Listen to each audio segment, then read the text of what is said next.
اليوم الفري بالنسبة لي يعني بيتزا إيطالي. أنا مفيش يوم فري بعمله مرة في الشهر غير لما بعمل فيه بيتزا إيطالي. أنا حبيت أشارككم من طريقة وأشارككم التريكات اللي بتطلعي البيتزا كده شبه أفلام الكرتون. عايزة أقول لكم إن الطعم طبعا تحفة، انتوا لو عملتوها بطريقتي هتبطلوا تشتروها أصلا من بره خالص.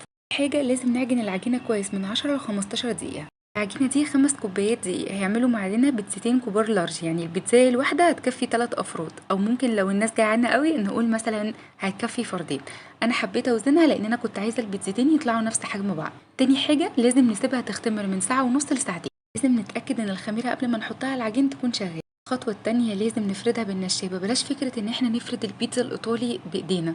طبعا احنا مش شغالين في محل اصلا وما نعرفش التريكات اللي هما بيعملوها عشان يفردوها كلها تبقى سمك واحد، فالافضل ليكم ان تستخدموا النشابه كلها تطلع سمك واحد. وطبعا انا حطيت في الاطراف جبن، لازم نقفل الاطراف كويس عشان بعد ما تختمر الجبنه ما تطلعش من العجين.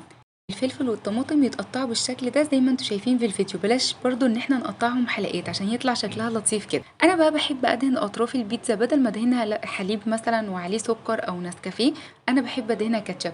اولا بتفرق في الطعم، بتدي طعم حلو جدا، تاخد لون حلو جدا زي اللي شفتوه في اول الفيديو. اخر حاجه التسويه، هتخشي على فرن مسخناه مسبقا بخمس دقايق 180، وهنشغل فرن وشوايه الاتنين مع بعض. تستوي من 7 ل 10 دقايق وتطلعوها على طول. لكم التفاصيل في اول كومنت، ما تنسوش توروني تطبيقاتكم. الف صحتين وهنا.